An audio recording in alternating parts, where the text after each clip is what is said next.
Hello, everybody. I am taping today from a very different place, but one of my favorite places in the whole wide world, and that is Sedona, Arizona. And today I wanted to share with you about creating space. And some of you may be wondering, what in the heck does creating space have anything to do with your money? Well, many of us do not have enough space in our financial worlds. We have our income that comes into our checking accounts, and then we have all these expenses that go out of our checking accounts. And often what happens is that we wind up in this place where that cash outflow is going to all of our past choices. So there's multiple ways for us to actually create space in our lives, and that's what came to me when I was here in Sedona. I am at one of the energy vortexes here in Sedona that is supposed to be the divine feminine energy. I'm gonna show you here. This is Kachina Woman up above me. I have climbed up here on the top of Boynton Canyon, which I will give you a nice view of Boynton Canyon here. And the red rock is absolutely amazing. And the biggest reason that I come out to nature is to create emotional space, because like you, I have a lot of pots in the fire. I have 4 children. I have a business. I write books. Writing my 3rd book right now, The 4 Spiritual Laws of Money, which I am totally stoked about because it'll be out soon. And if I didn't create the space in my life to actually tune into my heart as to how I want to plug into the world at this age and this stage of my life. And so often we're sitting here in the rat race of life, and we just keep going and going and going and going, and we keep pushing and pushing and pushing. And that really actually doesn't get us to a place where we can choose to pivot. And then we wake up one day. In my first book, The Emotion Behind Money, I talk about the fact that 50% of my male clients between 55 and 65 years old have actually developed cancer around their hip area.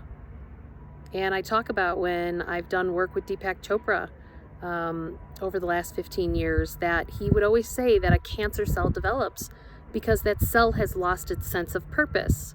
And I would say to myself, well, how did these guys lose their sense of purpose? And interestingly enough, every single one of them actually lost their job, not by their choice.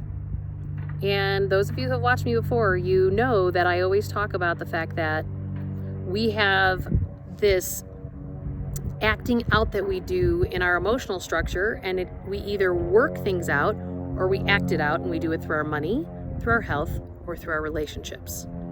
So what I have found is that many of these men, and for women it actually shows up as breast cancer because you nurture everybody else except for yourself. And so along the way, we need to not put our heart and soul to the side. And some of you may be sitting here going, well, I'm 60 and, I'm getting to wind down, things are going. But here's what I know to be true.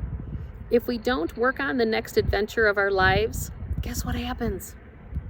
We start to disintegrate.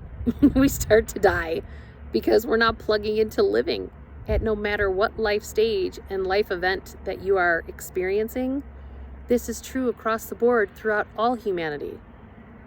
And I don't care if you're in your 40s, 50s, 60s, 70s, or 80s. If you're not working on the next adventure, your body is deteriorating, and that's how it happens. So we have to create space in our lives to be able to now tune into that next stage and that next phase. So for me, I'm super grateful that I was able to come up here to Sedona before a business meeting down in Scottsdale that I'll be driving down to later today, to create some space in my life to be able to feel my way into, and please note that I'm feeling my way into my next right step as to how to interface in my world moving forward. And I'm grateful for the time and the people who have supported me in this process. So how do we create space in our lives? Well, one of the things for me is, and I talk about this when I do my 21-day challenges with people, is that I really want you to tune into nature, because the way you sync yourself with your own heart is by getting in the circadian rhythm of the earth.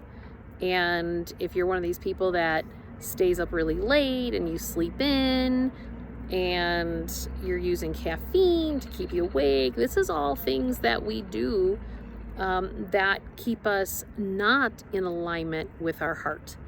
And that may be a far stretch for some of you, but it's also why we start to act things out in our financial world in terms of our spending. So that's why we create spending hangovers with buying that car because you're working so hard and darn it, I deserve that BMW and I'm going to lease it, and I don't care that the payment's $600, $800 a month because you're working so hard somewhere else. And I would argue that if you're trying to find these external things that are actually, you're trying to have them make you happy, that is never long-term sustainable happiness.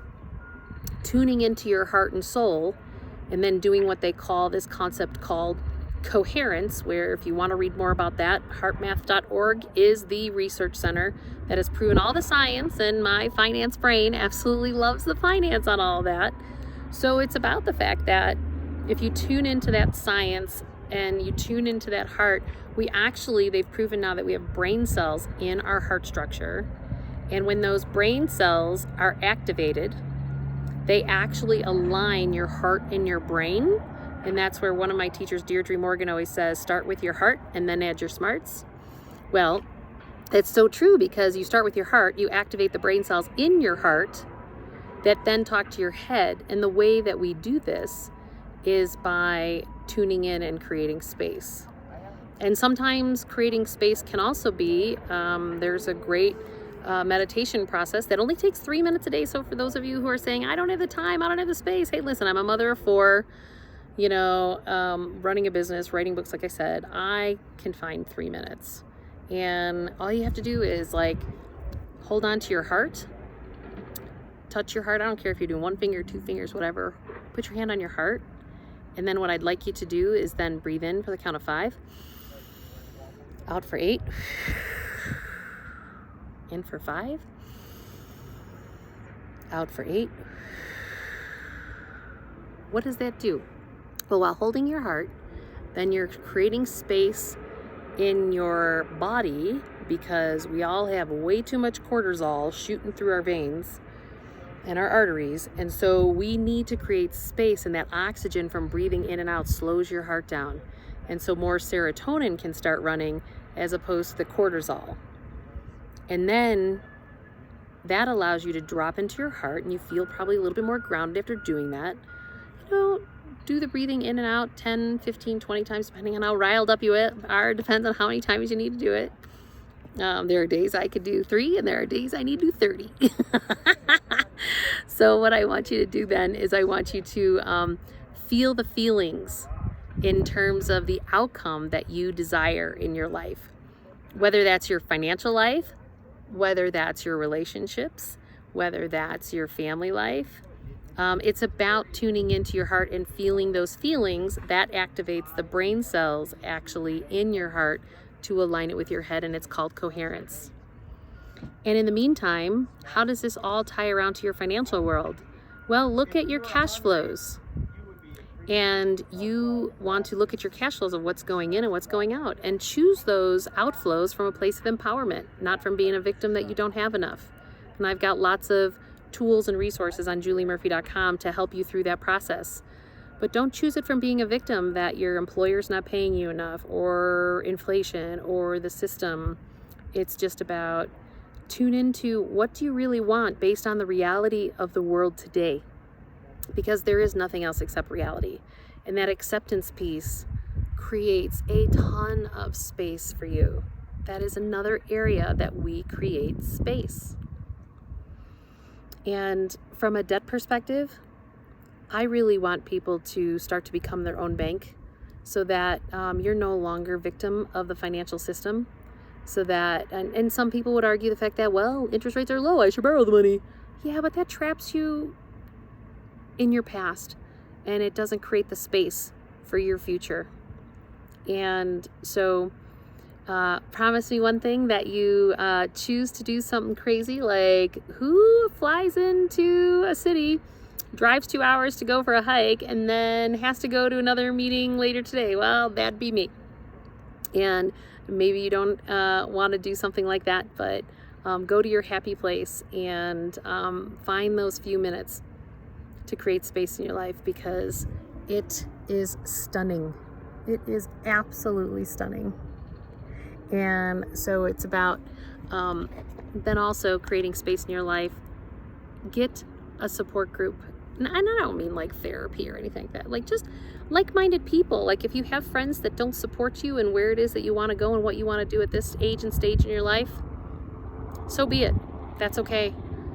Bless them, thank them, give them gratitude for everything that you've experienced and done with them. But it's okay for you to move to that next place. I'll talk to you guys soon, and don't forget, love yourself.